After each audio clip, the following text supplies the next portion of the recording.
Ce Shabbat, c'est Shabbat Shuvah. Nous lirons la Haftara qui nous invite à faire Teshuvah. Shuvah Israël, Ad Hashem Elohecha, ki chashalta ba'avonecha. Israël, reviens vers l'Éternel ton Dieu, car tu as trébuché dans la faute. Akadosh Baruch Hu n'attend qu'une seule chose, c'est que les enfants reviennent à la maison. Avinu sheba shamayim. On est ses enfants. Im kevanim, im ka'avadim, im kevanim rahamenu kerahem aval banim.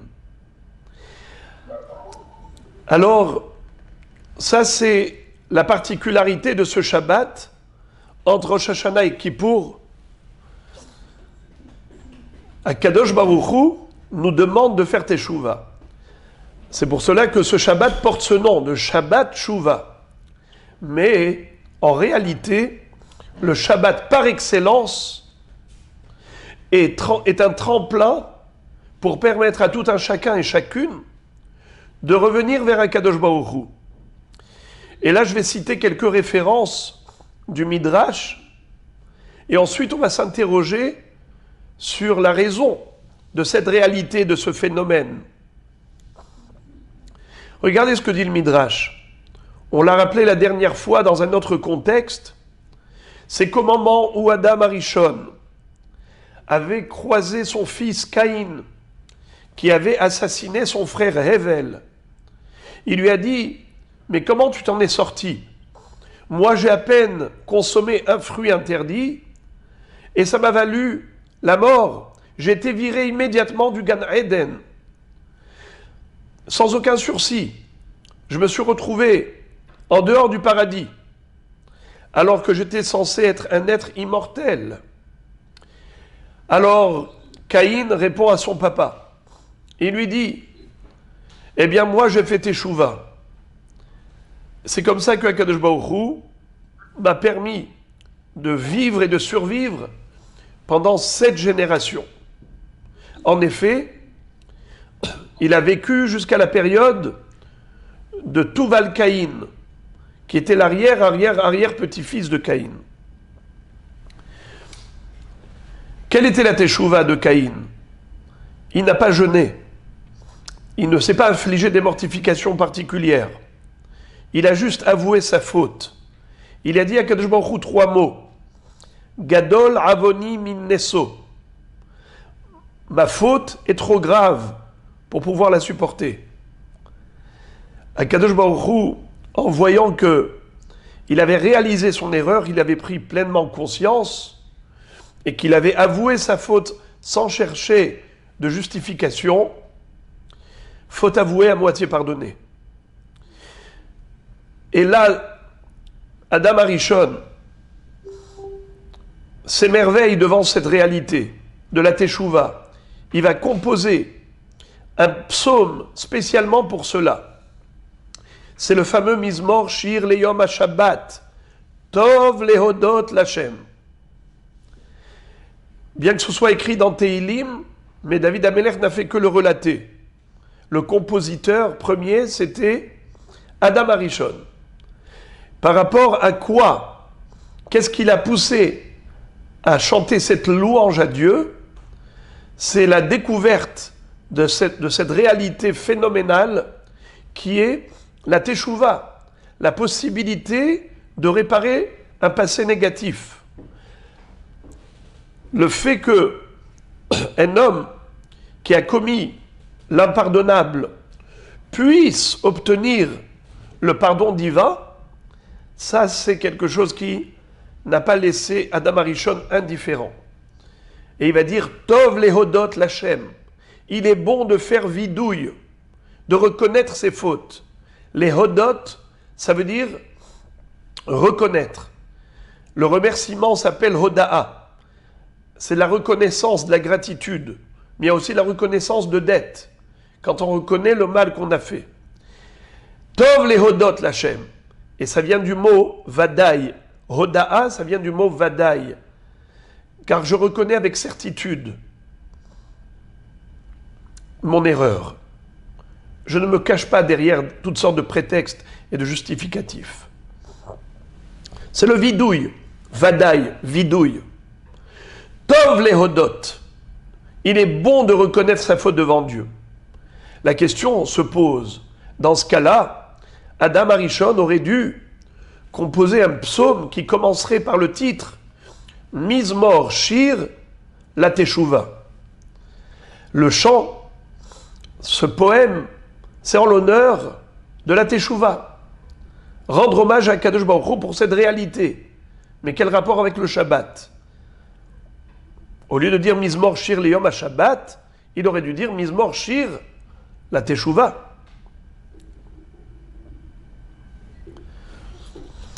La semaine dernière, on avait donné une explication première, à savoir que la base de toutes les fautes, c'est cette démarche humaine qui consiste à faire abstraction de Dieu, comme si Dieu n'existait pas, comme si le monde pouvait s'autosuffire, qu'il était indépendant, autonome. Il y a un cycle naturel, les lois de la nature, c'est quelque chose qui est totalement indépendant d'aucune force. Eh bien, c'est faux. Hachem Melech.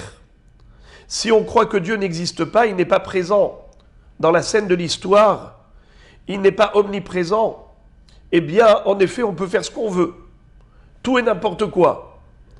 Il n'y a pas de roi, donc il n'y a pas de loi. Mais quand on arrive au Shabbat, Veshameru Bene Israël est à Shabbat. Pourquoi on observe le Shabbat? Car on reconnaît l'existence d'un créateur en 6 jours. Il a créé l'univers en 6 jours. Le 7e jour, il a cessé. Ki sheshet yamim asa Hashem et hashamayim vet haaretz ubayom hashevi'i Shabbat va'in nafash. Donc la reconnaissance du créateur nous permettra de faire teshuva. Ça, c'était l'explication qu'on a donnée la semaine dernière. Mais Bezrat Hashem, ce soir, on va en proposer une autre au travers d'un développement d'idées.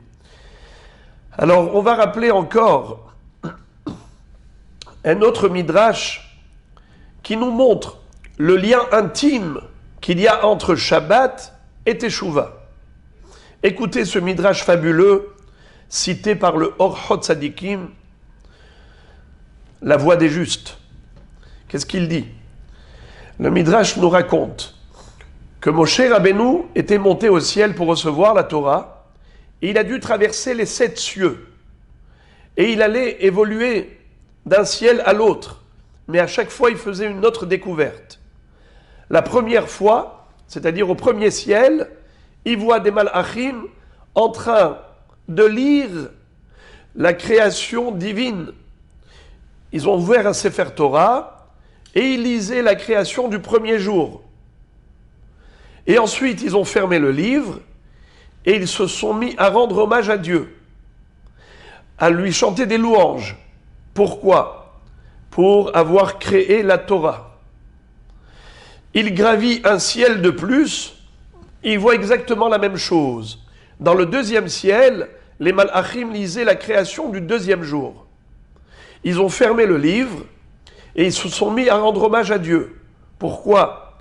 Pour avoir créé un peuple unique dans le monde. C'est le peuple juif. Mi ke'amcha Israël goy ehad ba'aretz. 3e ciel, le même phénomène.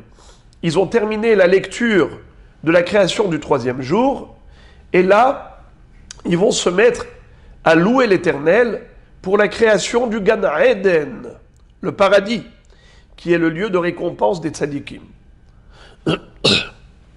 Ensuite, 4e ciel, ils ont terminé la lecture du 4e jour et ils rendent hommage à Kadosh Baruch Hu pour avoir créé le Gehinam. Le Gehinam, c'est le lieu de règlement des comptes des Rechaim. De la même façon que les tzadikim méritent une récompense, ainsi les Rechaim doivent être nettoyés de toute la crasse d'ordre spirituel. Hachem a créé le Gehinam, qui est terrible. L'enfer est 60 fois plus grand que le Gan Eden. Ensuite, il monte au 5e ciel, et là, après la lecture du 5e jour, de la création du 5e jour, ils vont rendre hommage à Hachem. Pourquoi? Pour avoir créé le Beth Amikdash. De la même façon qu'il y a un Beth Amikdash en bas, il y a un Beth Amikdash là-haut. Il y a Jérusalem en bas, il y a Yerushalayim Shel Ma'ala. Et ensuite, il arrive au 6e ciel. Là, après la lecture de la création du 6e jour, ils se mettent à faire l'éloge du Mashiach. Féliciter Akadosh Baruch Hu pour la création de la Neshama du Mashiach. C'est une Neshama qui est supérieure à toutes celles du commun des humains. Ils montent ensuite au 7e ciel, et là, les Malachim vont lire le sujet du Shabbat. Après avoir clôturé cette lecture, ils vont se mettre à rendre hommage à Kadosh Baruch Hu pour la création de cette notion qui s'appelle Teshuvah. Par rapport à ce concept de Teshuvah, cette possibilité que Dieu offre à l'homme de pouvoir passer l'éponge sur tout le mal commis dans le passé, ça, c'est quelque chose d'incroyable. Eh bien, en effet, ils vont chanter des louanges à Hachem pour cela. Le Midrash conclut en disant, tu vois que la Teshuvah se situe au niveau du Kisei HaKavod, dans le 7e ciel, là où se trouve le trône divin. Eh bien, en effet, Gdola Teshuvah, Shema Ga'at, Ad Kisei HaKavod. La Teshuvah est tellement grandiose qu'elle est capable de rehausser l'homme et de l'amener à quel niveau? Au niveau de, carrément, l'attachement, la proximité avec Akadosh Baruch Hu Mamash. Comme il est dit dans le premier verset de l'Haftara de Shabbat Shuvah, que nous lirons ce Shabbat, Shuvah Israël, Ad Hashem Elokecha. Israël revient vers Dieu. Comment tu peux parvenir jusqu'à Dieu? Grâce à la Teshuvah. La Teshuvah, c'est l'ascenseur qui te ramène dans cette ascension jusqu'à Kadosh Baruch Hu lui-même. Il n'y a plus d'écran. Tous les péchés qui faisaient écran entre toi et Dieu vont disparaître grâce à la Teshuvah. Mais quel rapport avec Shabbat? Pourquoi est-ce que les anges terminent la lecture du sujet de Shabbat et ils passent immédiatement au thème de la Teshuvah? C'est dire qu'ils sont intimement liés. Quel est le lien? Encore une référence, il en fallait encore une, c'est la Gemara dans Masechet Shabbat, page 118, où elle nous dit que toute personne qui est Shomer Shabbat, même si elle avait commis la faute de l'idolâtrie, Dieu lui pardonnerait. Comme dit le Passouk, Shomer Shabbat Mechalelo. Al tikre Mechalelo et la Mahullo. Celui qui est Shomer Shabbat, bien qu'il ait commis les fautes les plus graves telles que l'idolâtrie, Dieu lui accorderait le pardon grâce à l'observance du Shabbat. Et là encore, c'est incroyable comment le pardon est produit par le Shabbat Kodesh. Pour comprendre cela, on va rappeler un enseignement fondamental du Mesilat Yesharim, le Ramchal, Rabbi Moshe Chaim Luzzatto, qui nous dit que le Yetzer Hara, le mauvais penchant, qui embobine l'ensemble de l'humanité, qui arrive à attirer tout le monde vers la faute, qui met des pots de banane sur le chemin de tout le monde, de tous les humains, eh bien, quelle est sa force? Quel est le secret de la force du mauvais penchant? Il dit, voilà le secret. C'est qu'il ne laisse pas les gens réfléchir. Il ne leur donne pas le temps de la réflexion. Les gens sont dans une course effrénée durant toute la vie. Et de ce fait, quand est-ce qu'ils vont se poser les questions existentielles? Quand est-ce qu'ils vont se demander, mais qu'est-ce que je fais dans ce monde? Vivre pour manger, manger pour vivre. Alors je vais travailler pour gagner de l'argent, l'argent pour avoir les moyens de vivre. Et je vis pourquoi? Quel est le sens de ma vie? Quelle est la raison de mon existence? Si vivre, pourquoi mourir? Si mourir, alors pourquoi vivre? Ce genre de questions que l'homme peut se poser vont le pousser à la conclusion, la bonne, la vraie, la juste, de savoir que si on est là par Dieu dans ce monde, il faut être là pour Dieu, le servir. Tout ce que nous avons et nous sommes sont des outils de travail qu'il a mis à notre disposition pour pouvoir les utiliser, ces outils, pour le servir. Avec son être et son avoir. Mais quand est-ce que l'homme peut se poser ces questions et d'arriver à ces conclusions? Jamais. Pourquoi? Parce que s'il n'est pas occupé, il est préoccupé par toutes sortes de soucis, toutes sortes de galères. Si ce ne sont pas des raisons valables, alors ce seront des illusions, des rêves. C'est-à-dire, nous dit le Ramchal, c'est comme Paro. Le pharaon, qu'est-ce qu'il a fait quand Moshe Rabbeinu est venu lui réclamer la libération du peuple juif? Il lui a dit, laisse mon peuple partir en liberté. C'est le message divin. Paro, qu'est-ce qu'il dit? Il dit, si vous pensez aux vacances, c'est que vous ne travaillez pas assez. Vous avez le temps de songer à des congés, c'est que vous avez des moments de libre. Eh bien, moi, je ferai en sorte qu'il n'y aura plus le temps de réfléchir. Si, jusqu'à présent, on vous fournissait les matières premières pour fabriquer les briques, désormais, à vous d'aller chercher de la paille à mélanger dans le mortier pour fabriquer les briques.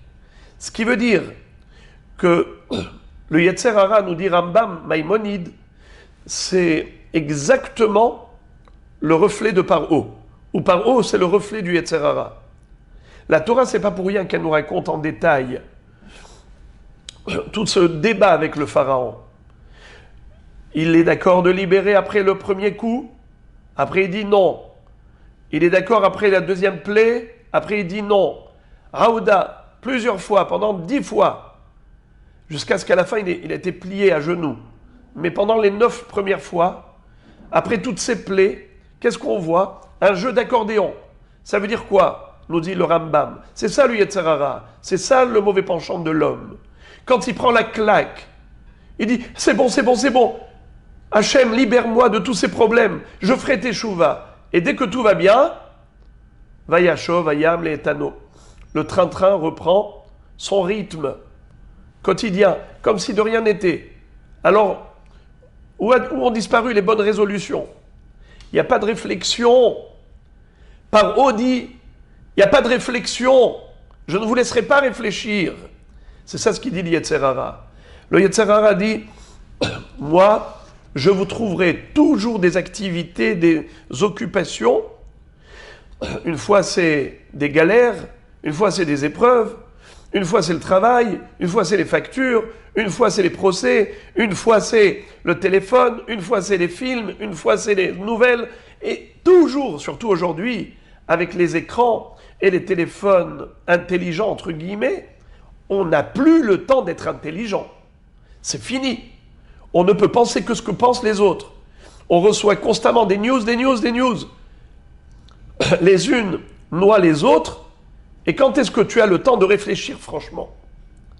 Un jour dans la semaine, c'est le Shabbat. Le Shabbat, enfin, tu peux devenir toi-même. Tu peux enfin avoir une réflexion vraie et juste. Pourquoi? Car le Shabbat, tu peux étudier la Torah. C'est le jour d'Akadosh Baruch Hu. C'est le jour de la spiritualité.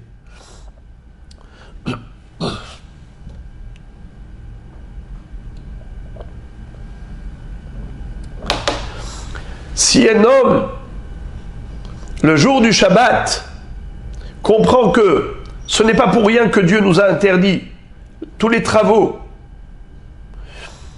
Il n'y a plus d'activité professionnelle, il n'y a plus de téléphone, il n'y a plus de télévision, il n'y a plus d'internet, il n'y a plus rien. Il y a qui? Bien, il y a toi-même. Tu es là avec toi-même face à ton Dieu. Tu as des obligations familiales, tu dois éduquer tes enfants, tu dois apporter de la Torah à la maison, tu dois te poser de belles questions et trouver les bonnes réponses. Voilà le secret du Shabbat. Et de ce fait, le Gaon de Vilna nous dit, celui qui passe 7 jours sans rêver, eh bien il est considéré comme rachat. C'est ce que dit la Gemara. La Gemara nous dit, Halan shiv'a yamim belo halom nikra ra. Celui qui passe 7 jours sans rêver, eh bien, s'appelle rachat. Quoi, il y a une obligation de rêver? C'est une mitzvah d'avoir des rêves? Et alors quelqu'un qui n'est pas capable de rêver? Depuis quand on a une mitzvah de rêver? Il y a bien des gens qui, le matin, ne se souviennent pas de rêves. Non, j'ai pas un rêve particulier. On peut rêver en journée de toutes sortes, de volonté. Mais on rêve debout. Mais pas forcément dans son sommeil.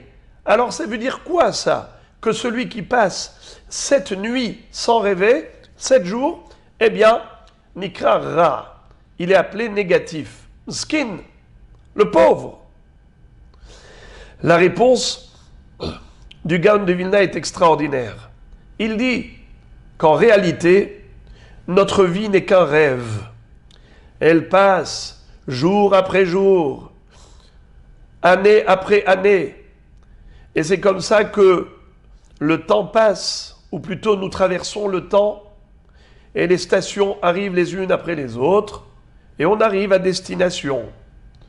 À un moment donné, cette Neshama qui a été envoyée dans ce monde pour faire Torah et Mitzvot, pour accumuler des mérites pour l'éternité, cette Neshama, à un moment donné, sans préavis, elle est invitée à rejoindre le au-delà.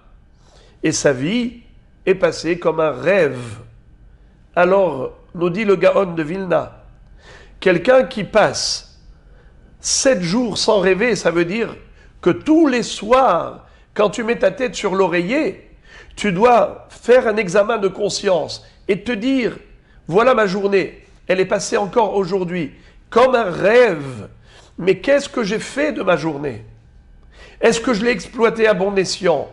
Est-ce que j'ai cumulé des richesses spirituelles? Est-ce que j'ai agrandi mes mérites? Est-ce que maintenant j'ai préparé des bagages pour après 120 ans? Chaque soir, je dois faire un bilan, solde de tout compte. Mais c'est vrai que le soir aussi, le Yetzer Hara, il ne nous laisse pas tranquille. On a des écrans, on a des soucis, on a du balagan.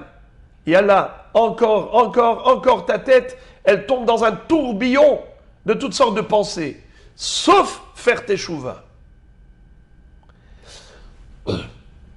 Mais le Shabbat, tu n'as plus le droit d'être connecté au monde matériel. Le Shabbat, l'Hashem Elokecha, c'est le jour d'Hashem. C'est le jour où maintenant tu es entièrement avec Akadosh Baruch Hu, dans le monde de la sainteté, dans le monde de la Torah, dans le monde de la Kedusha. Là maintenant, le Shabbat, quand tout s'arrête, tu te dis, mais attends, mais cette semaine, encore une semaine s'est écoulée, mais qu'est-ce que j'ai fait de cette semaine?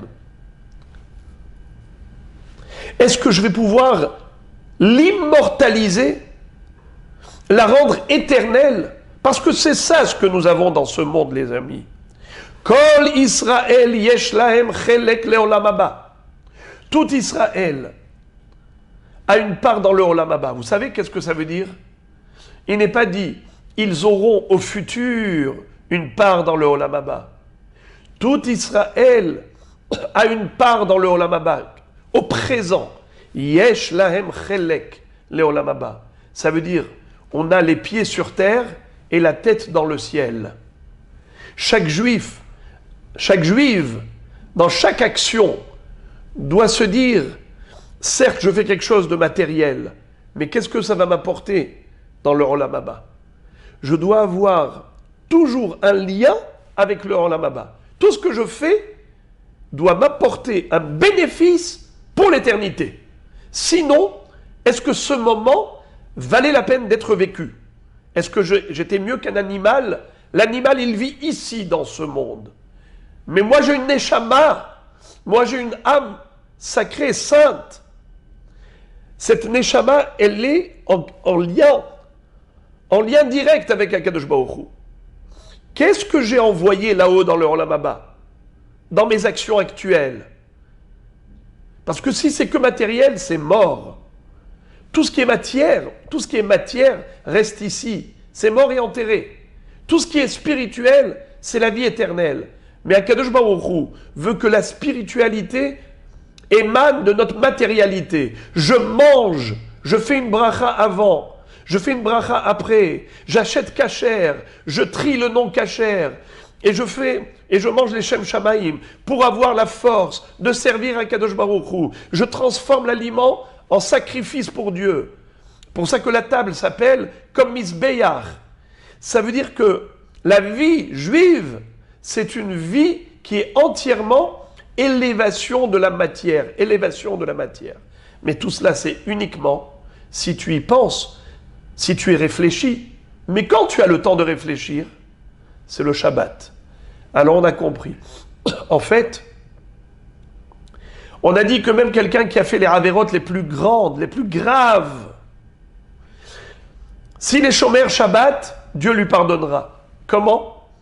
C'est pas abracadabra. Réponse, c'est que grâce au Shabbat, il va réfléchir. Grâce au Shabbat, il va étudier la Torah. Et comme ça, il arrivera aux bonnes conclusions. Il adoptera les bonnes résolutions. Et il va s'inscrire dans des démarches positives de retour vers Akadosh Baruch Hu. Désormais, il fera que ce qui est émet, que ce qui est la volonté d'Hachem. Voilà comment le Shabbat a un effet expiatoire. Et c'est pour cela que Adam Arishon va chanter en l'honneur du Shabbat. Mizmor shir leyom ha-Shabbat. Car Tov leodot l'Hachem, le vidouille, la teshuva, elle sera opérée grâce à la réflexion qui est déclenchée par le Shabbat. C'est pour cela que Moshe Rabbeinu, quand il est monté au ciel, il a vu les anges lire le sujet du Shabbat et immédiatement, ils vont rendre hommage à Kadosh Baruch Hu pour la création de ce qu'on appelle la teshuva, le repentir. Car le repentir est la résultante de la réflexion shabbatique. Voilà les amis, comment on est arrivé à comprendre l'importance du Shabbat. Mais maintenant, dans le même ordre d'idées, je voudrais évoquer une Gemara, un texte, un passage bien connu dans Masechet Yoma, où la Gemara nous décrit ce qui va se dérouler après 120 ans. Les hommes qui seront interrogés par rapport au Limud HaTorah. Dieu va demander, par exemple, aux riches, aux pauvres, aux rachats, pourquoi vous n'avez pas étudié la Torah? Qu'est-ce que va répondre le riche? Il va dire, j'étais occupé par des affaires extraordinaires. J'avais de l'argent investi un peu partout. Donc, j'étais totalement dispersé. À quel moment j'allais pouvoir m'arrêter pour étudier la Torah? Akadosh Baruch Hu va lui dire, tu n'étais pas plus riche que Rabbi Elazar ben Charsom. Ce tzaddik avait hérité de son père des villes, des bateaux dans la mer, des entrepôts, des serviteurs, des servantes, des champs, des vignobles, et les chiffres que donne la Gemara, c'est incroyable. Cette richesse colossale lui appartenait. Donc il avait de quoi meubler son temps, s'il devait gérer ses affaires. Mais il a préféré s'investir dans ce qui est essentiel. Il prenait juste un sac de fruits, de farine, et il allait d'un endroit à l'autre. Et il se suffisait de peu afin de pouvoir investir le clair de son temps dans l'étude de la Torah. C'est comme ça qu'il allait chez les rabbanim apprendre la Torah. Akadosh Baruch Hu va lui dire, tu n'étais pas plus riche que lui. Et lui, il a trouvé le temps d'étudier. Pourquoi pas toi? Le pauvre pourra prétendre que la souffrance de la misère dans laquelle il vivait ne lui a pas donné la disponibilité d'esprit et de temps pour aller se consacrer à l'étude. Akadosh Baruch Hu va lui dire, viens, je vais te montrer un exemple contraire. C'est le modèle de Hillel. Hillel, on le sait, c'était un bûcheron. Il gagnait sa vie à la sueur de son front. Il gagnait même pas sa vie. Parce que le bois qu'il vendait en tant que bûcheron lui suffisait à peine pour payer avec la moitié de ce qu'il gagnait le gardien du Beth Midrash. Parce qu'à l'époque, c'était payant, l'étude de la Torah au Beth Midrash, pour que les gens apprécient. Et l'autre moitié de ce qu'il gagnait, c'était pour la parnassa de sa famille. Il gagnait très peu. Un jour, c'était un vendredi, où il y avait de la neige à l'extérieur. Il s'est dit, je vais réussir à vendre du bois. Malheureusement, ses concurrents ne lui ont pas laissé gagner ce jour-là de l'argent. Il n'a rien vendu. Il s'est dit, ce n'est pas possible que je ne puisse pas rentrer au Beth Midrash aujourd'hui. Je veux apprendre la Torah. Le gardien l'a empêché. Ou tu payes, ou tu restes dehors. Qu'est-ce qu'il a fait? Il a grimpé sur le toit. Il s'est allongé. Il a tendu une oreille attentive pour écouter le shiur de Torah de Shemaya et Avtalion. Et comme la neige continuait de tomber, il a été totalement enseveli sous la neige. Il a passé la nuit du vendredi soir, il a perdu connaissance. À un moment donné, les deux rabbanim, dont l'un s'appelait Shemaya et l'autre Avtalion, l'un va dire à l'autre, mais pourquoi ce matin le jour ne se lève pas? Et là, ils lèvent leurs yeux. Pendant toute la nuit, ils n'avaient pas levé les yeux. Ils étaient investis dans leur étude. Et quand ils lèvent les yeux, qu'est-ce qu'ils voient? La silhouette d'un homme allongé sur la lucarne, recouvert de neige. Immédiatement, ils ont déblayé le chantier. Ils ont tout de suite sorti de la Hillel, ils ont allumé du feu pendant Shabbat pour chauffer de l'huile, pour le réanimer. Ils lui ont rendu la vie. Et ils ont dit au gardien, désormais cet homme rentre gratuitement. Tu le laisses rentrer gratuitement. Un tel amour de Torah, on n'a jamais vu, prêt à sacrifier sa vie pour elle, pour cette belle Torah. Alors toi, le pauvre mendiant, pourquoi tu prétends que tu ne pouvais pas étudier la Torah? Tu n'étais pas dans une situation pire que celle de Hillel. Pas de prétexte. Et là, Akadosh Baruch Hu s'adresse au rachat. Le rachat, qui fait que des avérotes, ce mécréant, qui passe sa vie à une recherche de plaisir interdit.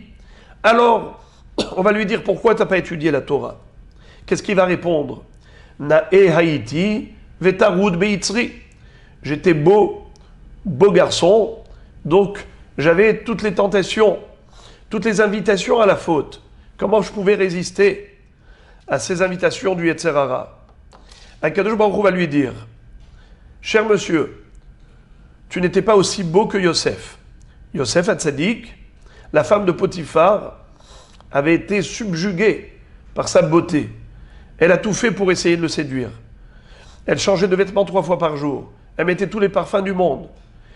À la fin, elle a commencé à exercer sur lui toutes sortes de pressions, après avoir essayé de le séduire et qu'il avait refusé. Et malgré la pression, il a préféré être jeté en prison, où il y a passé 12 années de sa vie, plutôt que de fauter. Et lui, Yosef Hatzadik, était d'une beauté telle que le Midrash raconte que quand les femmes égyptiennes avaient dit à la femme de Potiphar, mais est-ce qu'il manque des Égyptiens, des beaux garçons égyptiens, pourquoi est-ce que tu avais besoin de tomber amoureux d'un juif, d'un israélite? Alors, pour leur montrer un petit peu de quoi il s'agissait. Elle les a invités au tea time, à un goûter. Et elle a demandé. Elle leur a donné des agrumes, des fruits d'agrumes, des trogim, avec des couteaux à éplucher. Et elle a demandé à Yosef de venir avec un plateau pour servir à boire. Et quand Yosef est rentré, elles ont été tellement époustouflées par sa beauté, comme hypnotisées. Et au lieu d'éplucher le fruit, elles étaient en train de s'écorcher la peau, le sang giclait sans qu'elles se rendent compte. La femme de Potiphar leur dit « Eh oh !» Elle les a tirées de leur torpeur. Elle leur a dit « Regardez-vous ce qui vous est arrivé, juste pour une fois que vous l'avez vu. Moi, je souffre de voir cet homme tout le temps sans pouvoir en jouir. » Ça, c'était la beauté de Yosef. Akshbaruch va dire à ce rachat, « Toi, tu n'étais pas plus beau que Yosef. Pourquoi tu n'as pas étudié la Torah ?» Les amis, ma question est la vôtre. Est-ce qu'à un rachat, on lui pose une telle question? Pourquoi tu n'as pas étudié la Torah? Mais quel rapport? Un rachat, tu lui dis pourquoi tu as fait des péchés? Entre la Torah et lui, il y a des années-lumière. Il est dans un monde de Tum'a profonde. Il est dans le profond des abîmes. Qu'est-ce que tu lui parles de Torah à ce rachat? La réponse, Akadosh Baruch Hu nous dit, Barati lecha yetzer hara, natati lecha Torah tavlin. J'ai créé en toi le mauvais penchant, certes, mais ce microbe, il a l'antidote. C'est quoi l'antidote? C'est la Torah. Si tu étudies la Torah, sache que ton yetzer hara va fondre comme la neige au soleil. C'est-à-dire que il n'y a pas de prétexte en disant « mais le yetzer hara est trop fort. Moi, je n'arrive pas à me maîtriser. » C'est sûr, parce que tu n'as pas la lumière pour éclairer l'obscurité de ton esprit. Kiner mitzvah ve Torah or. Va étudier la Torah. Tu vas découvrir le monde de la réalité, le monde de la vérité, le monde du délice, mais le vrai. Eh bien, à ce moment-là, tu feras que ce qui est cachère. Tu jouiras de ce monde, mais que dans le cadre du permis, selon la Torah. Alors, qu'est-ce qu'on comprend, les amis? Qu'en effet, le Shabbat, qui est le jour qui nous disponibilise l'esprit et le temps, qui nous libère les pensées, c'est le jour où on peut s'investir dans la Torah. Et à ce moment-là, on va aller se ressourcer à partir de la source de vie qui hem hayenu ve'orech yamenu, et on arrivera à orienter toute son existence dans la direction du Emet, dans la direction d'Hachem. Donc c'est ça ce que fait le Shabbat. Il nous permet de vivre dans une vie autre que celle que nous menons tous les jours de la semaine. Dans une autre dimension. Une dimension de Kesher avec Akadosh Baruch Hu. Et à partir de là, on peut faire une vraie teshuva. Une métamorphose totale de l'être. Ce n'est plus la même personne. Cette personne qui a fauté va changer totalement de vie, de mode de vie.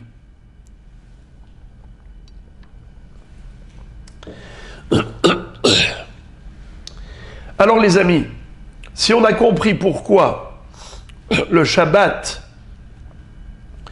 a cet effet expiatoire, je voudrais maintenant conclure le propos avec une Gemara qui nous montre combien c'est important la réflexion, combien l'homme peut changer son destin dans ce monde et dans l'autre grâce à un examen de conscience, grâce à une réflexion, un calcul très simple. Écoutez la Gemara. Vous connaissez ce passouk qui est en fait un descriptif de la force maléfique de Bilham. Le prophète Bilham, qui était un goy, était célèbre dans sa génération pour avoir un pouvoir verbal terrifiant. Dès qu'il maudissait quelqu'un, eh bien, il était capable de le foudroyer avec sa malédiction. Ce Bilham-là, Il est dit de lui, Al ken yomru ha-moshlim, bo'u cheshbon, tibane vetikonen ir sichon, ki esh yatsa mecheshbon, lehava mikiriat sichon, achla ar Moav, ba'ale bamot Arnon. En fait, lorsque Sichon Melech HaEmori avait souhaité combattre le peuple de Moav, il a sollicité Bilham et il lui a dit, Bilham, je sais que tu es capable de maudire mes ennemis, fais-le, je te payerai très cher. Et c'est ce qui s'est passé. Comment Bilham maudissait? Il composait comme des poèmes, des vers, pour exprimer sa malédiction. Parce qu'il savait exactement à quel moment Akadosh Baruch Hu était en colère, et il a tiré sur la personne ou le peuple qu'il voulait maudire la foudre de la colère divine. Alors regardez ce qu'il va dire. Al ken yomru ha-moshlim, bo'u cheshbon, tibane vetikonen ir sichon. Cheshbon, c'était le nom de la capitale de Moav. Et il dit, Sichon, tu vas gagner, tu vas conquérir cette ville. Ki esh yatsa mecheshbon, lehava mikiriat Sichon, achla ar Moav, ba'ale bamot Arnon. Le feu va sortir de Sichon. Il va manger ar Moav, et ainsi de suite. Qu'est-ce qu'on a besoin de nous raconter cela dans la Torah? La Torah, elle est pour le peuple juif. Ce détail-là, a priori, est sans intérêt par rapport à nous. Qu'est-ce qu'on a besoin de savoir? Comment exactement Bilham s'était exprimé pour maudire Moav au profit de Sichon. Alors écoutez ce que nous dit la Gemara dans Masechet Baba Batra, page 78. Elle nous dit quelque chose d'extraordinaire. Amar Rabbi Yochanan. Rabbi Yochanan nous explique que tout ce verset-là est écrit pour faire une allusion. Laquelle? En fait, nous avons dans ces versets la base de toute une vie. C'est l'importance de faire ce qu'on appelle Cheshbon HaNefesh. Vous savez c'est quoi Cheshbon? C'est un calcul, un compte. Toute entreprise a besoin de comptabilité. Ça n'existe pas une belle entreprise qui fonctionne correctement sans avoir un comptable et un expert comptable. Il y a une expertise. On paye les experts comptables généreusement parce que, en effet, il faut gérer convenablement. S'il n'y a pas de cheshbon, eh bien, il y a la faillite. Quand on n'a pas une bonne tenue des comptes, c'est qu'il y a des fuites, c'est qu'il y a quelque part de l'argent qui part à droite, à gauche, et on ne sait pas pourquoi la caisse elle ne se remplit pas. Donc il faut qu'il y ait une transparence. C'est ça la comptabilité. La comptabilité, c'est la transparence. Chaque centime, où est-ce qu'il va? Eh bien, écoutez, si ce que nous dit la Gemara, si c'est valable pour une entreprise d'ordre matériel, économique, financière, ça l'est ô combien pour ce qui est beaucoup plus important que la vie dans ce monde, mais c'est la vie éternelle. Regardez ce que nous dit Rabbi Yochanan. Al ken yomru ha-moshlim, ha-moshlim, elu ha-moshlim beitzram. Moshel, c'est un gouverneur. C'est quelqu'un qui maîtrise son Yetzer Hara, qui le domine. Bo'u cheshbon. Bo'u cheshbon, venez faire le cheshbon, le calcul. Bo'u venechashev cheshbono shel olam, les vrais calculs. Hefsed mitzvah keneged sechara, uschar avera keneged hefseda. La perte d'une mitzvah par rapport à sa récompense. Le gain d'une avera par rapport à sa perte. Qu'est-ce que ça veut dire? Le Yetzer Hara, généralement, quand il vient vous proposer une avera, qu'est-ce qu'il vous dit? Quel kiff, quel bonheur cette avera, quel kiff. Les amis, ce kiff, il va durer combien de temps? il va durer quelques minutes. Malheureusement, qu'est-ce que la personne va subir à cause de cette avéra? Une éternité de souffrance. Mets les deux sur la balance, est-ce que ça vaut la peine?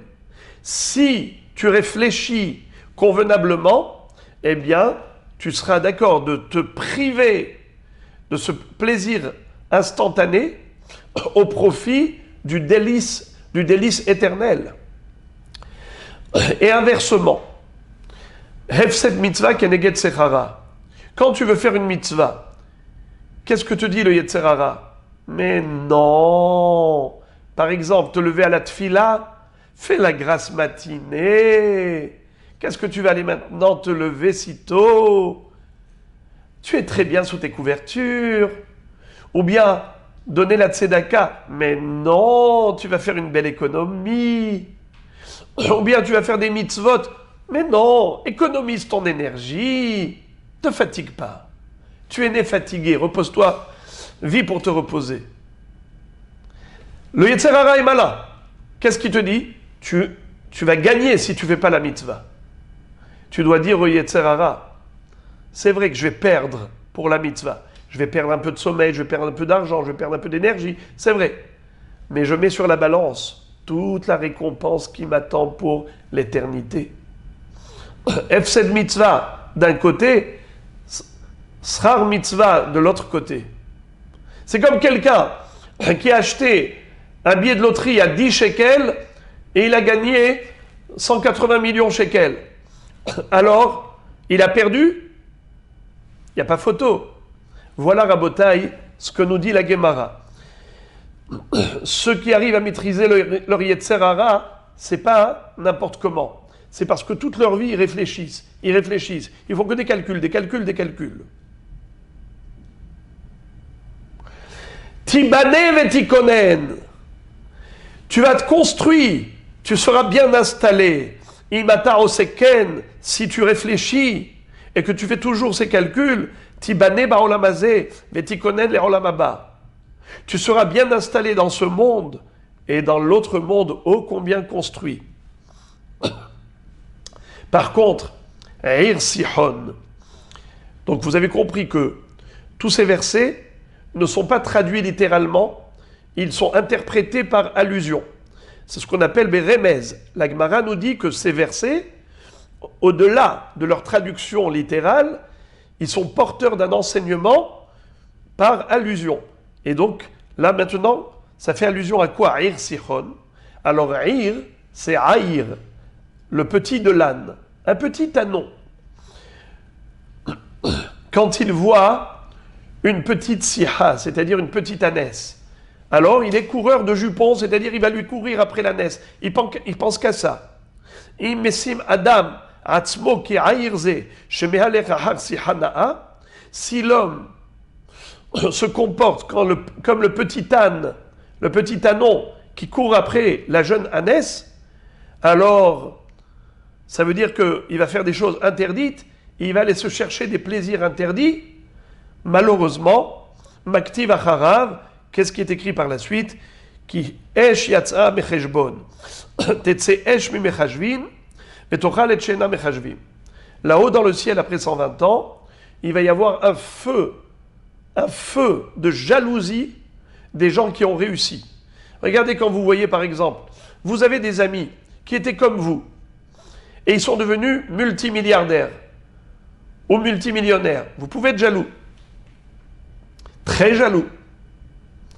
Eh bien, figurez-vous que vous allez voir des gens que dans ce monde, on les considérait simples, et là-haut, ils vont être considérés tellement importants. La vraie richesse, une richesse spirituelle qui leur a valu la félicité éternelle. Ces gens-là, on va ô combien les jalouser. À nos yeux ici, c'était des gens ordinaires. Et on va se dire, mais moi aussi, j'avais les mêmes occasions, les mêmes possibilités d'être comme lui ou peut-être même mieux que lui. Ce sera le feu de la jalousie. Si dans ce monde on est jaloux, là-haut, c'est quelque chose qui va être brûlant. Et la Gemara continue. Je saute quelques passages pour ne pas vous prendre trop de temps, mais elle nous invite à la réflexion. Entre autres, elle nous dit Baale Bamot Arnon, Elou Gassé Arouar, De'amar Mor Kol Adam Sheshbo Gassut Arouar Nofel Begeinam. Les orgueilleux, les gens orgueilleux, qui ne sont pas prêts de prêter une oreille attentive. Écoute, moi je ne manque de rien. Je n'ai pas besoin d'Akadosh Baruch Hu. Alors je fais ce que je veux. La Torah, elle n'a rien à me dire. Je vis très bien même sans elle. Alors ces gens-là, malheureusement, Nofel Begeinam, vous avez compris la traduction. Vaniram, Amar Racha Enram. Qu'est-ce que dit le Racha? Il dit Dieu n'existe pas. Il n'y a pas de force supérieure, de force suprême. Avat Reshbon, Avat Reshbono Shel Olam. Ils disent mais attends, est-ce qu'il y a quelqu'un qui est revenu de là-haut pour me certifier qu'il y a là-haut un règlement de compte? Il y a un jugement? Moi je n'y crois pas. Je ne crois pas en Dieu. Je ne crois pas en le jugement céleste. Tout va bien pour moi. Amar Akadosh Baruch Hu, Ad Divon, Hamten, Ad Sheyavodin. Attends, mon cher ami. Moi, je ne suis pas pressé, dit Dieu. Akadosh Baruch Hu est éternel, donc il a tout le temps. T'inquiète pas. Il y a un rendez-vous après 120 ans. Vanashim Ad Nofach, Ad Shetavo Esh. Il dit, malheureusement, le Gehinam, c'est un feu qui n'a même pas besoin d'être soufflé, pas besoin de combustible. Il brûle de par lui-même. Jusqu'à ce que ces Neshamot-là vont pleurer avec un regret profond. Parce que, au lieu de gagner la récompense du Gan Eden, de se situer dans le monde des plaisirs que la Mishnah décrit comme étant, même une seconde dans le Gan Eden, c'est un plaisir plus intense que tous les plaisirs de ce monde réunis depuis la création de l'homme. Si on pouvait condenser tous les plaisirs à la fois, ça ne peut pas équivaloir une seconde du plaisir du Gan Eden. C'est infini.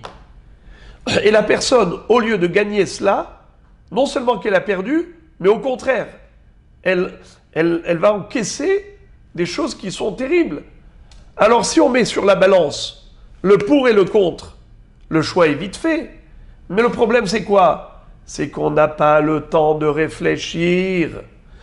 C'est quand qu'on a le temps de réfléchir. Le Yetzer Hara, il est comme par eau. Il nous bourre le crâne de toutes sortes de choses, de toutes sortes d'idées, de toutes sortes de visions. Alors on est constamment dans les news, ou bien constamment dans les affaires, ou constamment dans les galères, constamment dans toutes sortes de problèmes, ou bien de blablabla. Si c'est pas la belote, c'est le blabla. Alors, tout sauf l'essentiel. Je vais terminer avec une illustration.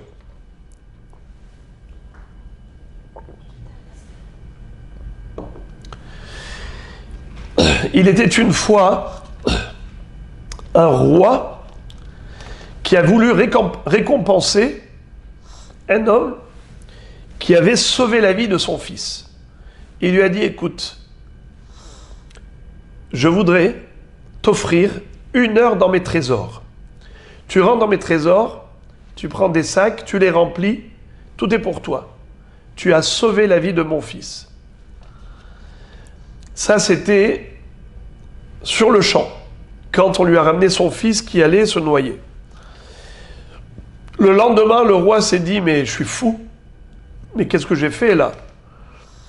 Tu t'imagines, il va me dévaliser, il va être plus riche que moi. Alors il faut immédiatement que je prenne conseil auprès des spécialistes. Il y en a un qui lui a dit, écoutez, cet homme, je le connais.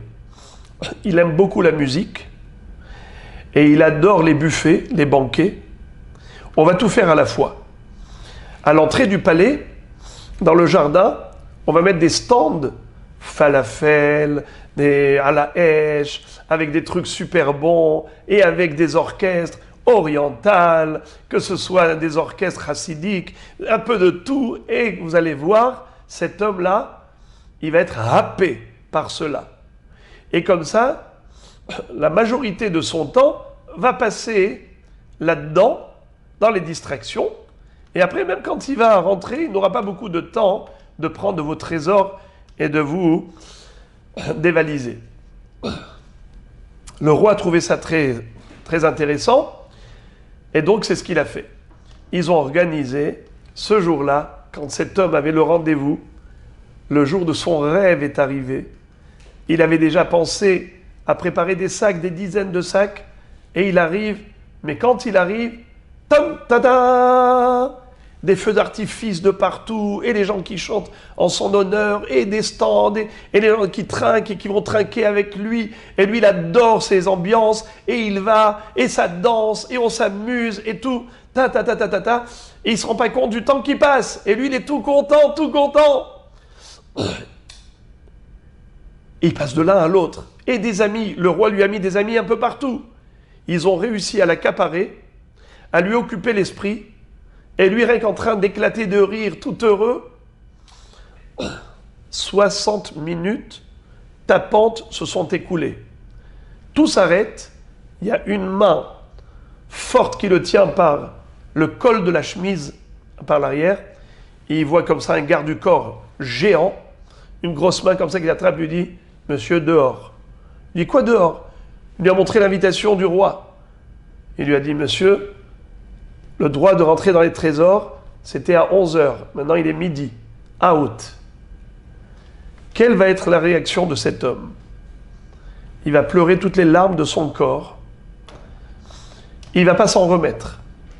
Il avait l'occasion, en 1 heure, de gagner le bonheur de sa vie. Sa vie aurait changé complètement. Et il a perdu pourquoi? Pour un plaisir instantané, pour des flashs, pour des tapes à l'œil, pour des amuse-bouches.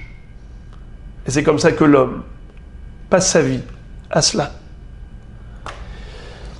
Akadosh Baruch Hu nous dit, voilà, je vous donne le Shabbat. Le Shabbat, c'est le moment où on déconnecte avec le monde des activités, de l'action, de la créativité, des entreprises. Il n'y a même plus de téléphone, il n'y a plus rien. Maintenant, tu es avec Akadosh Baruch Hu. Si tu sais exploiter le Shabbat, si tu sais qu'à ce moment-là, tu peux t'élever spirituellement, eh bien tu vas évoluer. Chaque année, tu vas être un tzaddik encore plus grand. Et tu vas cumuler des richesses infinies.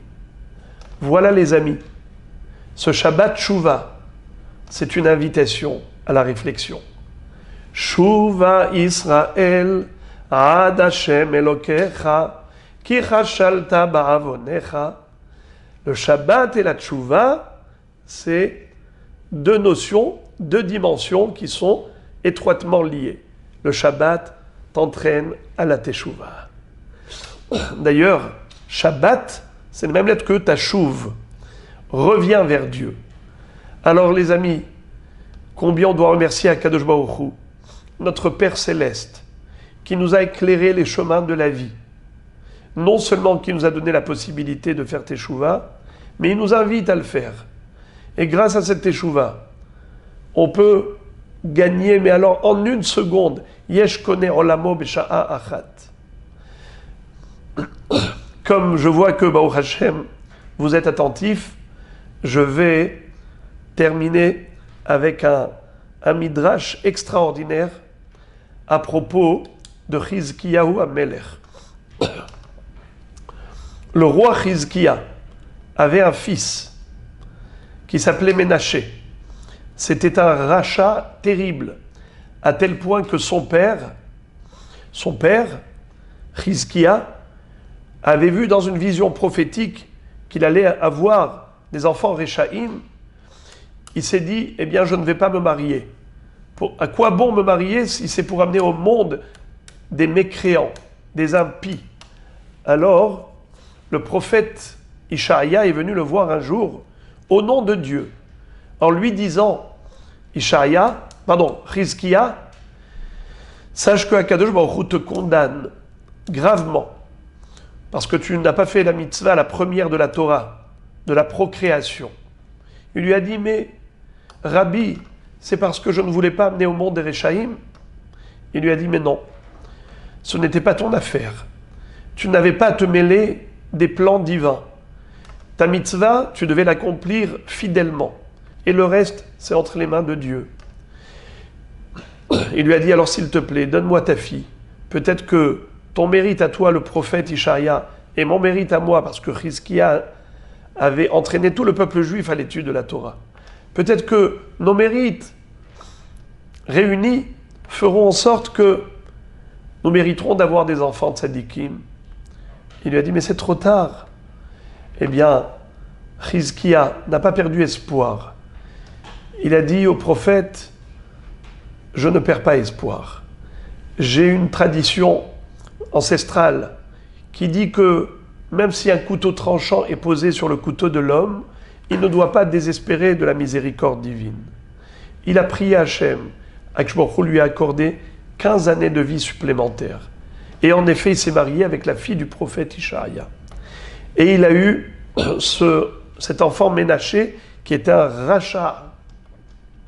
Pendant 22 ans, ce garçon était dans l'idolâtrie et de la manière la plus grave.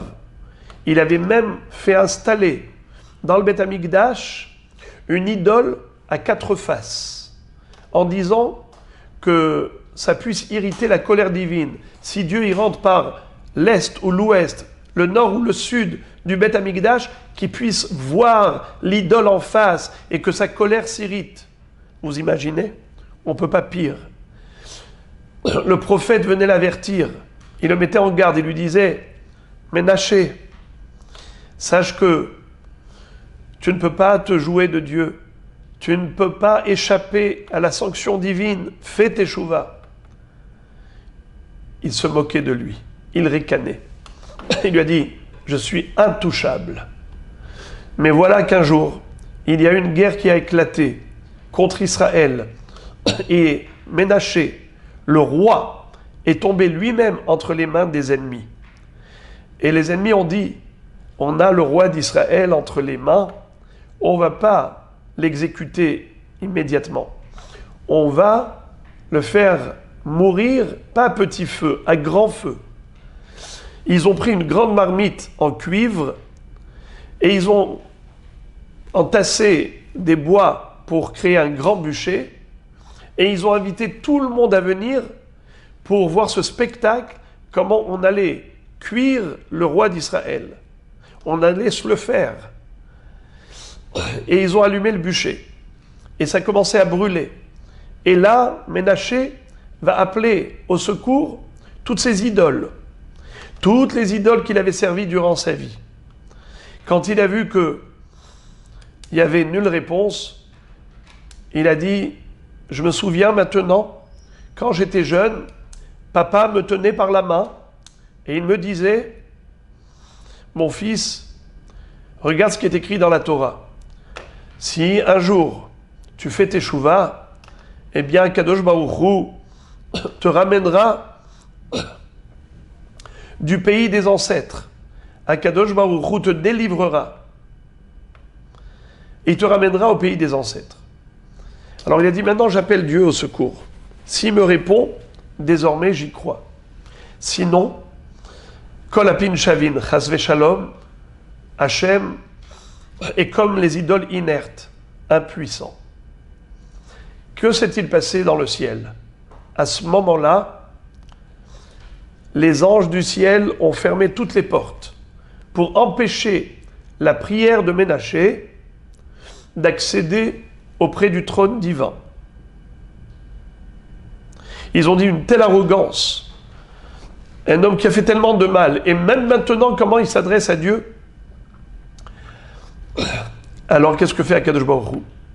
Hachem va dire, si je refuse d'agréer la prière de Ménaché, je refuse d'accepter sa teshuva, eh bien, je ferme les portes devant les mécréants. Désormais, il y a des Réchaïm qui vont dire, moi, j'ai fait trop de mal pour pouvoir être pardonné. Alors, Akadosh Baruch Hu dit, je vais creuser une trappe sous le trône divin, et c'est comme ça qu'il a accepté la prière et la teshuva de Ménaché. Et à ce moment-là, il y a eu un miracle, il y a eu une tempête qui a emporté cette grosse marmite et qui, au vu et au su de tous, a sauvé, a emporté Ménaché vers Eretz Israël, comme dans une soucoupe volante. Et c'est comme ça qu'il a rejoint le trône d'Israël. Il est revenu et pendant 33 ans, c'est devenu quelqu'un de positif. Alors que pendant 22 ans, c'était un rachat, il est décédé à l'âge de 55 ans. Ça, c'était l'histoire de Ménaché. Pour nous enseigner quoi? Que quelqu'un qui le décide de tout cœur peut faire teshuva même s'il atteint le plus bas des niveaux. Il n'y a rien qui fait obstacle à la teshuva. Il n'y a rien qui peut nous empêcher de revenir à Dieu. Voilà les amis. Nous sommes tous invités pendant ces 10 jours de pénitence à revenir vers Papa. Avinu, Malkenu, En lanu melech, Ela ata. Notre Père, notre Roi. On n'a qu'un seul Roi, c'est toi. Avinu, Malkenu, Hatanu lefanecha, Rachem alenu. Notre Père, notre Roi, on a fauté devant toi. Aie pitié de nous.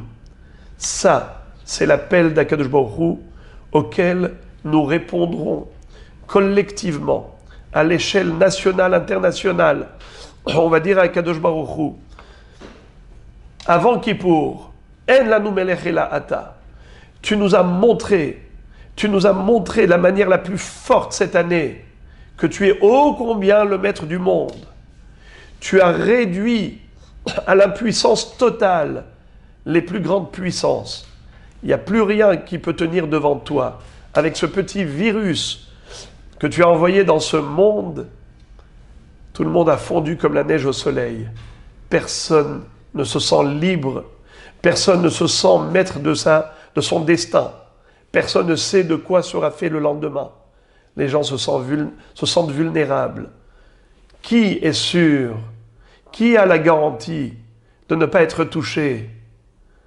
Alors il n'y a plus d'économie, il n'y a plus d'école, il n'y a plus de système scolaire. Voilà maintenant aujourd'hui on discute par Zoom. D'où est né ce Zoom? Que par cela? Voilà maintenant aujourd'hui, on n'arrive même plus à discuter en direct. On se trouve dans les synagogues en Israël dans des capsules. 10, 10, 10, dans chaque cellule. Ça veut dire quoi tout cela? Ça veut dire que je vous dis, vous ne pouvez rien faire sans moi. Eh bien en effet, on n'est rien sans lui. Et on te demande à Kajbaohu, Kotvenu lechaim, Zochrenu lechaim, Melech hafetz bachaim. Toi Kajbaohu, tu aimes la vie. Tu nous l'as donné pour te servir. Kotvenu besefer haim. Inscris-nous dans le livre de la vie. Les ma'ancha elokim haim. Alors, je vous souhaite que Be'ezrat Hashem, nous puissions vraiment ouvrir notre cœur pour faire une teshuva shelema, ne pas rester indifférent au message divin. Akadosh Baruch Hu est très sérieux. Il nous parle au travers de ce code. Et nous, on doit décoder le langage d'Akadosh Baruch Hu et apporter son message au plus profond de notre cœur. Et avec une teshuva shelema, j'en suis certain que Be'ezrat Hashem, nous serons témoins de la Geoula Shelema, la rédemption finale. Bimhera bi'amenu, amen ve amen.